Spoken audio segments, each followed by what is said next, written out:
Приветствую всех в творческой студии Елены Тюриной. Сегодня мы нарисуем турецкую гвоздику в виде сердца.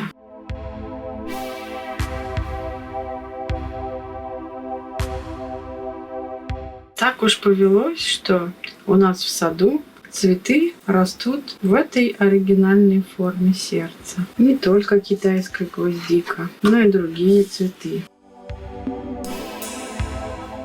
Эту бумагу я взяла из альбома Сандерс. Это был первый лист, защищающий последующие листы. Ну вот на нем мы попробуем нарисовать. Есть такой спор между художниками. Акварель — это графика или живопись. Так же, как и пастель, акварель может быть графикой, может быть живописью. В зависимости от техники исполнения. Намечаем рисунок. Я не хочу делать строго по центру, немножко хочу сместить. Но не знаю, насколько у меня это получится. Но попробуем. Все-таки идеальная симметрия бывает, наверное, в снежинках, кристаллах. Цветы — это более подвижный организм, поэтому они, как и люди, имеют где-то асимметрию. Наверное, где-нибудь здесь мы сделаем еще пару цветочков. Конечно, если мы увлечемся прорисовкой всех лепестков, мы забудем о главном в нашей работе. Поэтому нужно как-то найти золотую середину прорисовки деталей. Переходим к главному. Здесь есть центральный цветок. Здесь тоже есть центральные цветки. Вот такими кругляшами мы намечаем. И далее вокруг формируются соцветия нашей турецкой гвоздики. Конечно, для новичков это будет сложно. Цветы вообще сложно рисовать.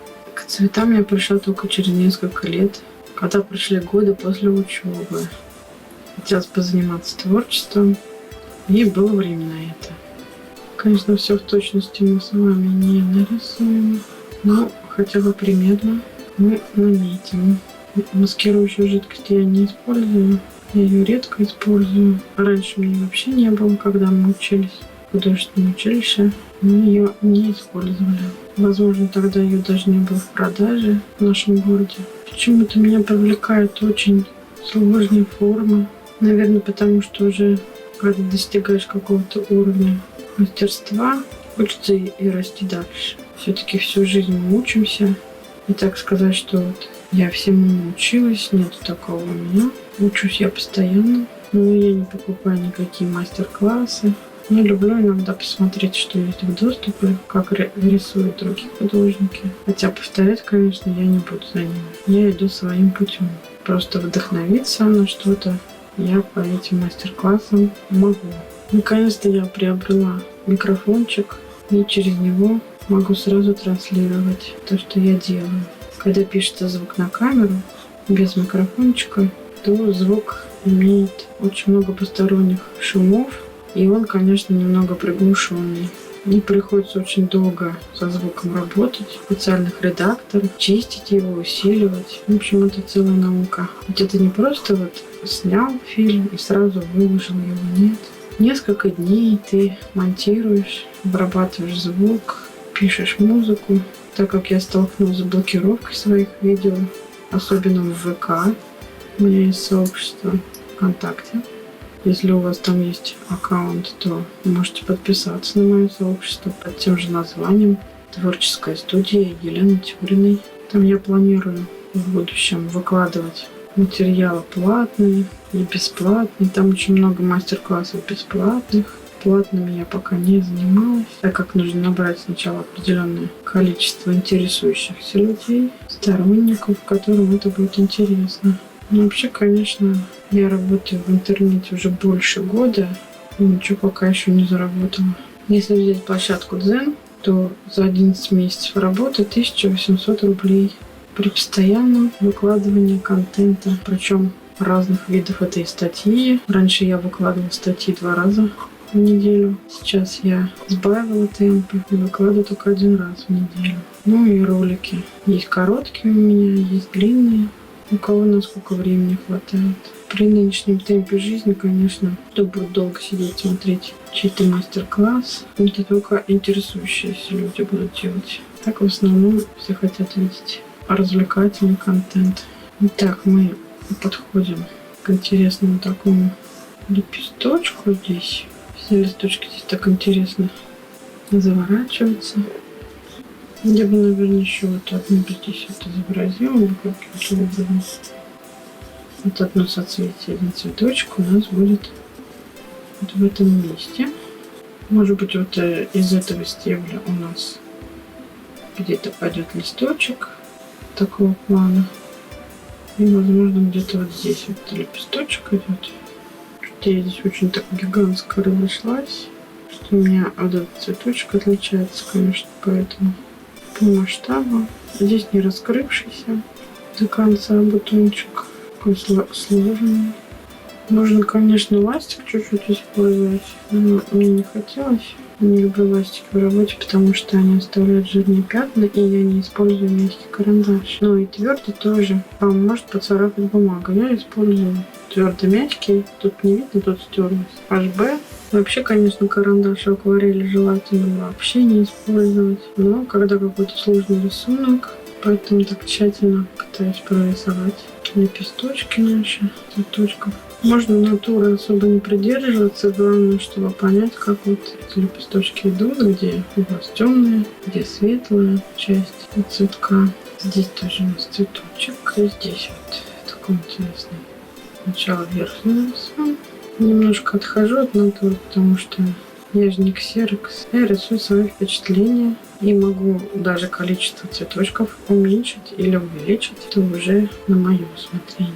По сути, я создаю свою композицию. Если бы это была декоративная какая-то вещь, я бы занималась стилизацией лепесточков. Но сейчас такой задачи у нас не стоит. Они, в принципе, можно было силуэт нарисовать. Я стараюсь по бумаге тоже не возить рукой. Я держу все на весу. Но сидя, конечно, трудновато рисовать. Рука немножко сжата.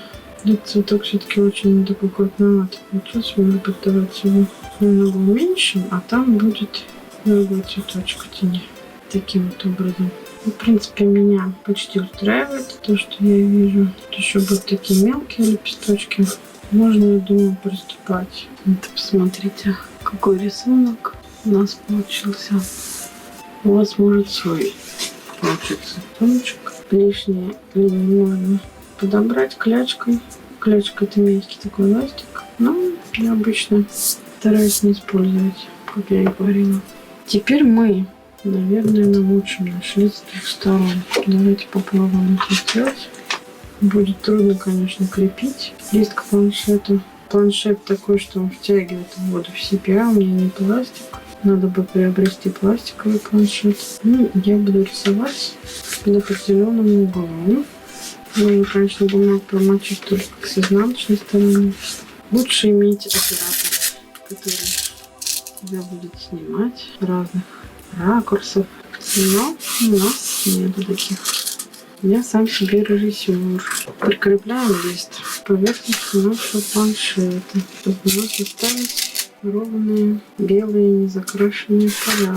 И потом оформлять будет. Интересная работа. Можно оставить ее и без оформления, как вам будет угодно.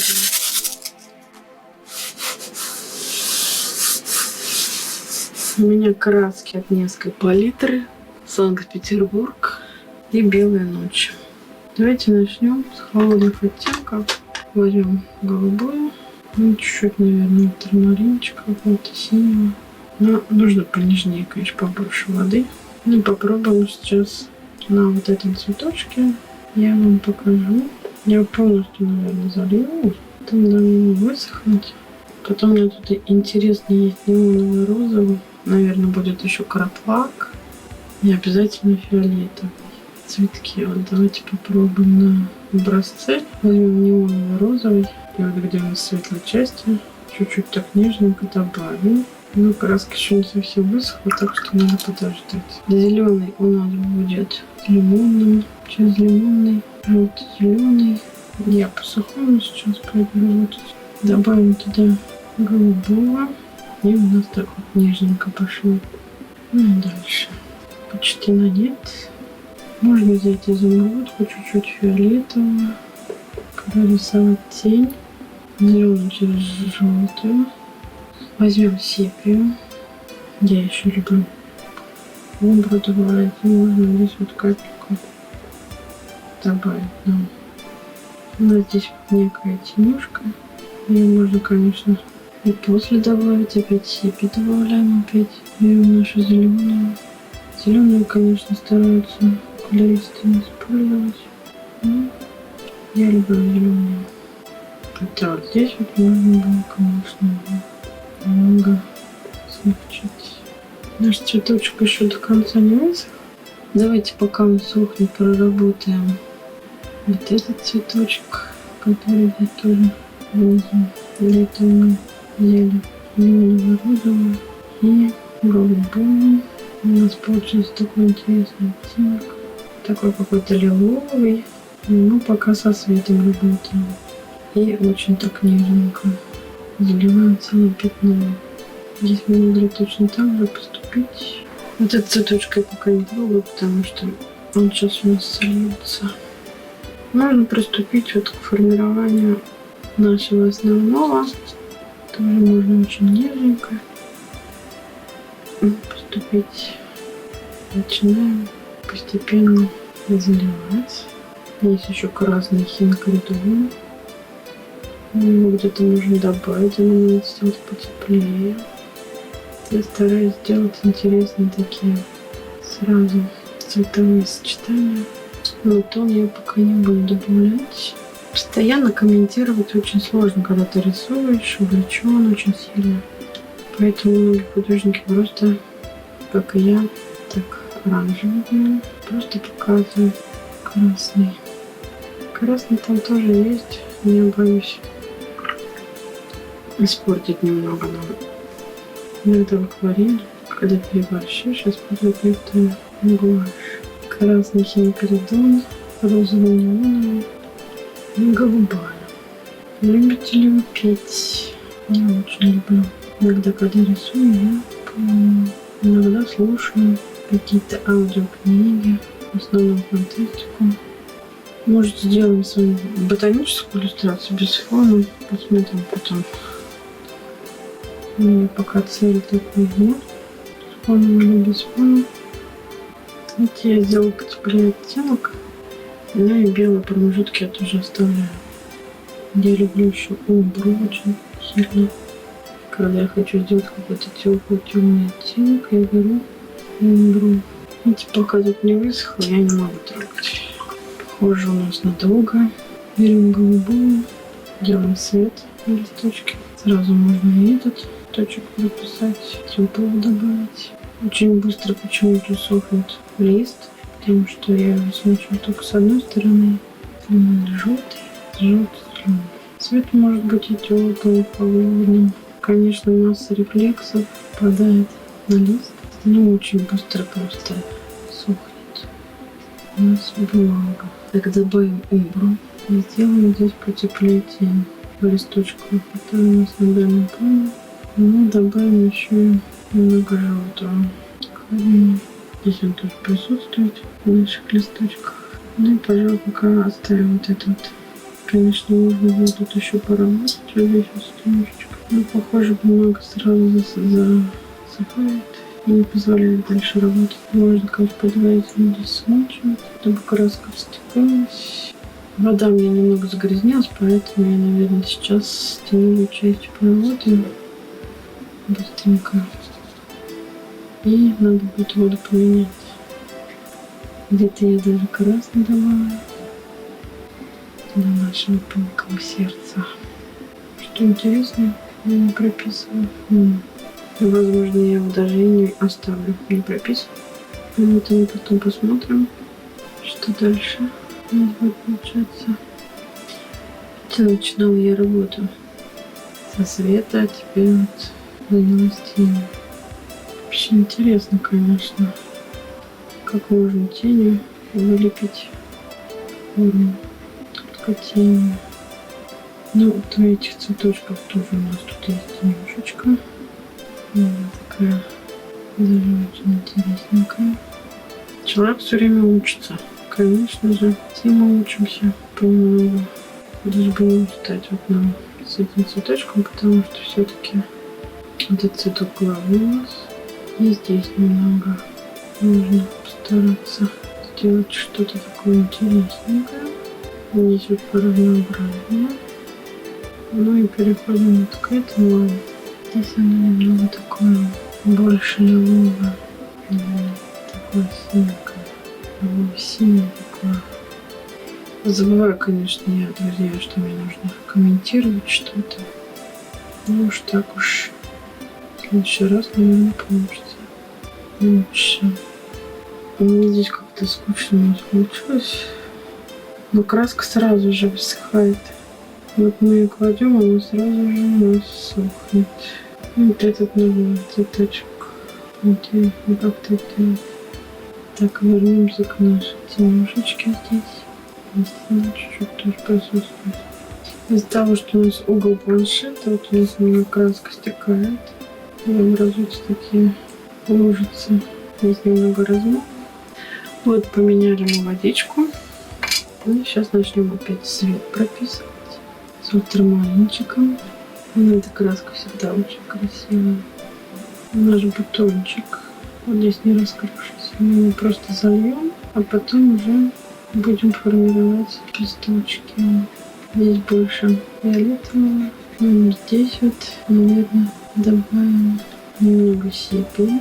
Здесь у нас тень, но потом немного не попали. Вот когда устаешь, уже начинаешь, конечно, портить работу. И как вот нам найти золотую середину, чтобы не испортить. Главный наш цветочек. Вот пропишем сейчас на нем. Потом там следующий. Тоже очень интересный цветок. Ну, прям пятно прорисовываем.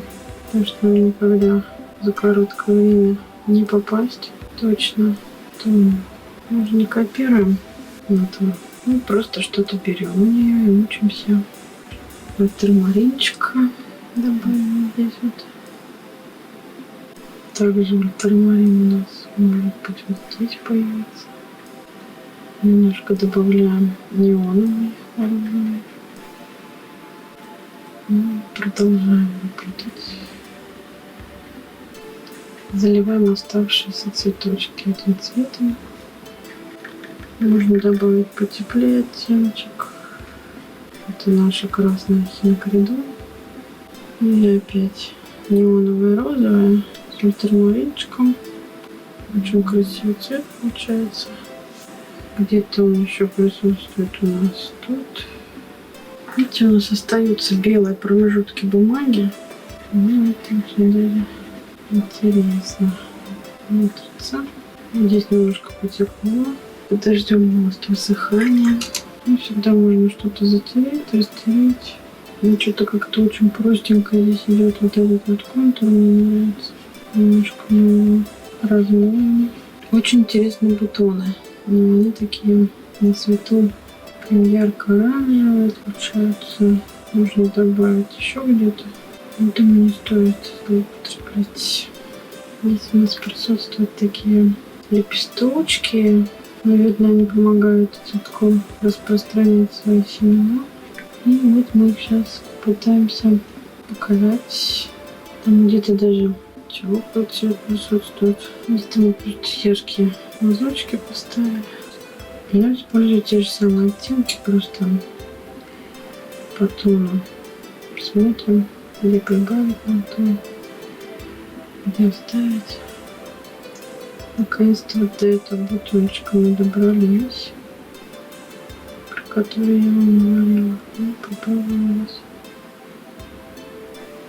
какие-то лепестки добавить. Немного вывести его. Теперь наши бутоны возвращаемся к бутончикам цветочков. Их немного прорабатываем. Мне кажется, тут надо добавить еще. Так, изумрудку смешаем. Добавить на дальнем плане, чтобы не было очень так явно. Я решила оставить как ботаническую иллюстрацию. Можно, конечно, где-то просто рисовать. Очень интересные какие-то нюансики. По контуру пройтись тут. Мне постепенно поднимается этот скотч. Лист высыхает и начинает выпирать. Лист этот. Можно использовать краплак, если у вас нет неоновой розы. Но краплак вам не даст такой красоты. Я добавляю просто детали. Причем теплым цветом, как вы видите. И еще вот здесь вот очень интересная такая конфигурация листочков. Здесь можно добавить вот этот вот теплый оттенок. Ну и вот что у нас получилось в итоге. Как вам результат? Смотрите. Мне кажется, очень интересно. Мы забыли поставить автограф. Надеюсь, мой мастер-класс вам был полезен, и у вас получились замечательные ботанические иллюстрации. Пишите свои комментарии. Я постараюсь ответить на все ваши вопросы. Подписывайтесь на канал, кто еще не подписался, чтобы не пропустить интересные публикации. До встречи на канале Творческая студия Елены Тюриной. Вот такие цветы растут на нашем участке.